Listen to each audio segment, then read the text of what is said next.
¿Cómo están? Acabo de terminar de leer La máquina ingobernable, Historia de cuatro capitalismos de Alejandro Galiano y quiero hacer algunos comentarios para, bueno, para compartirlos e invitarlos a leerlo porque me parece un libro genial. El primero es la edición del Gato y la Caja, una edición preciosa, con una tapa que tiene un color dorado y un color negro que de alguna manera pueden remitir a la historia del capitalismo, en tanto el dorado remite en parte al oro y el oro ha sido de distintas maneras un personaje muy importante en la historia económica, monetaria, financiera del capitalismo, y el negro que remite al petróleo, un bien fundamental para la historia del desarrollo industrial, un bien conflictivo que ha llevado a guerras y que nos pone en el umbral también de peligros como la extinción. Por lo cual hay algo de esa cromática en la tapa que uno puede pensar que ya está contando la historia del capitalismo. Luego, el libro creo que es un libro fascinante. Alejandro escribe muy bien, tiene una capacidad increíble para explicar procesos complejos y es muy erudito en términos históricos, por lo cual el libro nos va llevando a lo largo de más de 250 años, viendo cómo el capitalismo fue desarrollándose y fue adquiriendo diversas características que le permiten diferenciar en cuatro capitalismos justamente esta historia. ¿Por qué cuatro y cómo? Bueno, valiéndose de algunos autores, en particular de Kondratiev y su propuesta de ciclos económicos, que el capitalismo tendría ciclos de alza y luego de crisis, pero que no sería un desarrollo lineal, es decir, que luego vuelve a cierto ciclo de alza para tener luego otro ciclo de crisis. Ale toma esa conceptualización para proponer una periodización en cuatro. La primera de 1780 a 1880, la segunda de 1880 a 1970, la tercera de 1970 a 2010 y la cuarta del 2010 hasta ahora. Cada una de esas fases a su vez tiene un alza y una suerte de estabilización y una crisis. Y es interesante ver cómo a medida que esos ciclos van desarrollándose, los lapsos se acortan. El primero tiene 100 años, el segundo ya tiene 90, el tercero tiene 50 y el cuarto por ahora tiene 15 y hay que ver qué pasa. Esa aceleración de la historia y de los ciclos creo que es fundamental para entender la temporalidad que Alejandro propone en el libro. Otro aspecto que me parece fundamental es la articulación que hace respecto al desarrollo tecnológico, las relaciones de producción, es decir, las relaciones, las formas del trabajo y las formas en que se organizan las relaciones entre capital y trabajo, y una lectura general de la geopolítica de esos 250 años, que comienza, digamos, con las discusiones o la experiencia europea y la experiencia colonial e imperial europea, pero que luego se va abriendo a todo el mapa global. Por lo cual, un poco siguiendo autores como Immanuel Wallerstein, eh, Alejandro propone una perspectiva, una mirada cenital del capitalismo, una mirada a vuelo de pájaro, una mirada que parece ver todo el planeta y que a medida que avanzan los siglos va incorporando nuevos actores, por marcar el más importante reciente, China, ¿no? Como, de nuevo, como la incorporación y la posibilidad de leer el capitalismo como una historia global.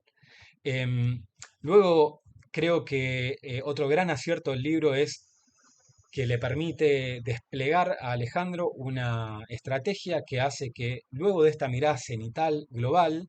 cada capítulo del libro tenga una precipitación, digamos, en la historia argentina a partir del final de la época colonial, es decir, la historia efectivamente, lo que podríamos llamar efectivamente argentina. Y,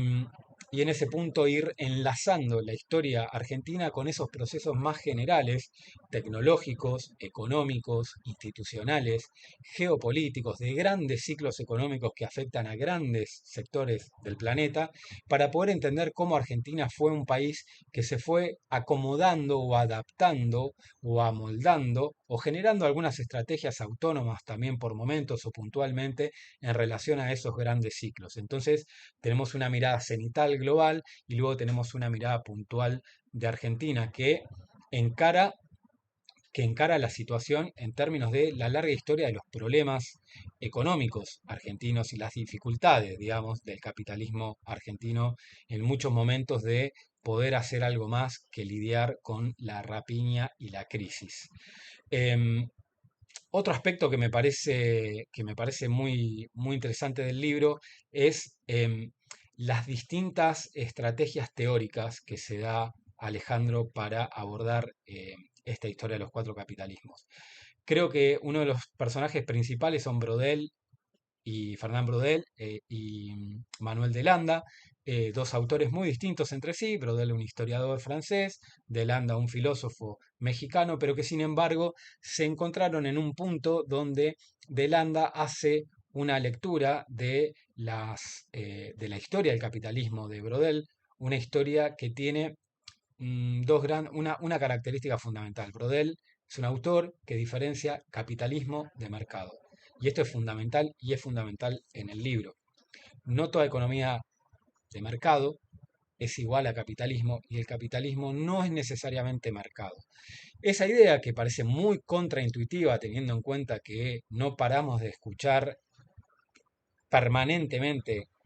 homologaciones entre capitalismo y mercado, le permite entender las dinámicas económicas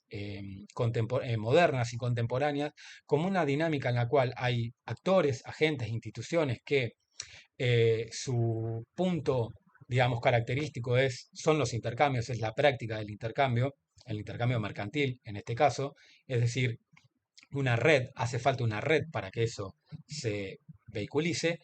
y las relaciones de capitalismo, el capitalismo como el momento en el que justamente se constituyen instituciones que buscan de distintas maneras obstaculizar esas redes de mercado en función de distintas maneras del monopolio, del control, de la sustracción de actores, de las dinámicas del cambio y la competencia. Entonces, el capitalismo no equivaldría a competencia, o por lo menos no a competencia de mercado, sino que son estrategias de ciertos actores políticos y económicos, de modo tal de controlar los flujos de mercado y también monopolizar las decisiones fundamentales sobre esos flujos. Eso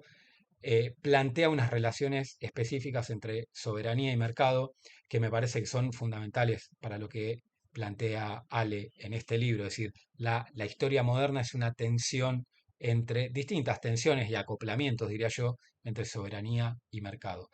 Y el otro aspecto que me parece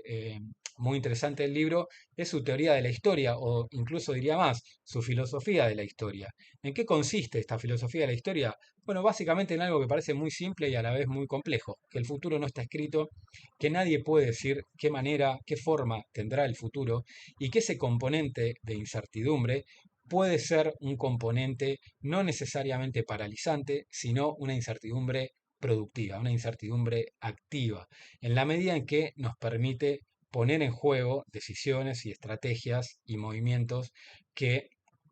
formas más figurativas, taxativas, proféticas de hacia dónde va el mundo y la historia, lo impiden. Cierro con una última cosa que tiene que ver con el capitalismo 4.0, que sería en el libro el último capitalismo, nuestro capitalismo. Creo que ahí Ale despliega una serie de elementos que son fundamentales, pero que voy a sintetizar en dos. ¿Por qué? Porque son los elementos en los cuales Alejandro pone el ojo y creo que de alguna manera nos invita a poner el ojo para entender algunas tendencias en el capitalismo contemporáneo, que si bien no sabemos cómo va a terminar, sí podemos identificar orientaciones generales, digamos, algunos lugares donde pensamos, donde creemos, donde parece que está yendo la cosa, y esas dos son lo que él llama disrupción digital e irrupción planetaria. La disrupción digital es ese corte más o menos abrupto, tajante, que ha producido Internet en la historia de la humanidad y en la historia del planeta. En el nivel del software, digamos, diría Ale, y en el nivel del hardware. Porque es una infraestructura con una complejidad y una cantidad de niveles que ha alterado no solo las relaciones entre los humanos, sino las relaciones de los humanos con el planeta y ha comenzado a alterar el planeta mismo. Y esa disrupción ha alterado modelos de negocio, formas de trabajo, expectativas, maneras de imaginación, maneras de pensar, maneras de calcular, de proyectar.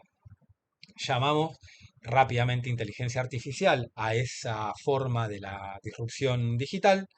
Y lo que Alejandro nos invita a hacer es rastrear en qué sentido se está dando esa disrupción y cuáles son otras posibilidades a partir de esa disrupción o contra esa disrupción. Y la otra es la disrupción planetaria, a la que podríamos llamar muy sucintamente antropoceno, es decir, el momento en el que los seres humanos nos volvemos una variable planetaria capaz de alterar el planeta mismo, es decir, una variable geológica, y que en este momento no está haciendo más que radicalizarse, y lo podemos ver en los distintos eh, fenómenos climáticos más inmediatos, pero también en la desaparición, en la extinción de especies, en la acidificación de los océanos y en una serie de riesgos a los que vamos exponiendo a la vida en el planeta de una manera cada vez más intensificada. Entonces, un poco la propuesta de Alejandro es, tenemos estos dos problemas, estas dos situaciones, ¿qué vamos a hacer con eso? Y lo último, este libro no deja de ser la continuación del otro libro, Alejandro, a mi entender, también genial, que es ¿Por qué el capitalismo puede soñar y nosotros no? Este libro continúa un poco ese libro anterior, haciendo, a mi entender, dos grandes operaciones. La primera operación es entender de qué manera ha ido, llamémoslo ahí así, soñado el capitalismo u orientado sus movimientos, esta máquina ingobernable, por otro lado, de ahí el título, es decir, momentos en el que esta máquina se sale de control, incluso para aquellos que quieren dominarla. Pero este libro hace un poco la genealogía de esas experiencias de orientación y de estrategias del capitalismo. Y creo que vuelve a insistir sobre esta idea de que nosotros no, este nosotros que seríamos lo otro del capitalismo, no soñamos, pero de una manera diferente al libro anterior, al cual recupera en varios momentos para pensar el estatuto de los movimientos sociales y ciertas posibilidades respecto a formas económicas no capitalistas o postcapitalistas, pero creo que vuelve a traer la idea de que si hay algo que no podemos hacer es seguir soñando siempre lo mismo, que creo que es el verdadero o un gran problema de las izquierdas, no tanto no soñar, sino seguir soñando siempre lo mismo. Y creo que el libro de Ale, de distintas formas, aporta elementos para que podamos reensamblar nuestros sueños, identificar potencia donde no las vemos, cuidarnos de lugares donde creemos ver potencia y relanzar así algunos proyectos políticos y emancipatorios que estén a la altura de los desafíos y de las condiciones que nos pone el capitalismo 4.0. Así que bueno, espero que les interese. Yo creo que es un gran libro también para dar clases. Es un gran libro que sirve como un manual de ingreso a los estudios de la historia del capitalismo para materias en historia, en sociología, en historia de la cultura, en historia de la técnica, porque resume muchos debates de una manera muy virtuosa. Así que también tiene ese poder de ser una herramienta didáctica para algunos debates. Espero que lo lean, les interese y bueno, nada, la seguimos en la próxima. Gracias.